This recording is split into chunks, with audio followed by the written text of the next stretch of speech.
এটা হয়তোবা আমার দেখা চিটংয়ের সবচেয়ে সুন্দর অ্যান্ড এস্থেটিক একটা restaurant. Yes, you have guessed it right, I am talking about terracotta.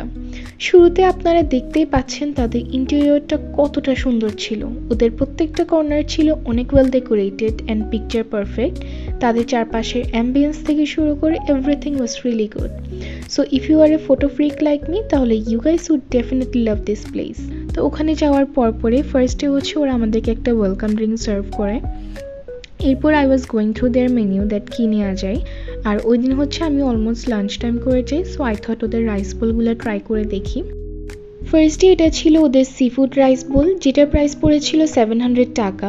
এখানে ছিল prawn tempura, seafood curry, onion rings. তারা যে রাইসটা দিয়েছিল it was filled with seafood here. তাছাড়া প্রন টেম্পুরাগুলো I mean just look at them, এটার size এত বড় ছিল আমি একা শেষই করতে পারতেছিলাম না। সো এটা দেখতে যতটা টেম্পটিং লাগতেছে, খেতেও অতটাই মজা ছিল। নেক্সট এটা ছিল ওদের টমিয়াম রাইস বোল, এটার প্রাইস পড়েছিল 580 টাকা। এটার টেস্ট না অনেকটাই ডিফারেন্ট ছিল আগেরটার থেকে, it was really flavourful, but আমার কাছে সি ফুডটা বেশি ভালো লাগছে। And lastly here are my friends. তো এই তো this was it for today, see you all in my next video.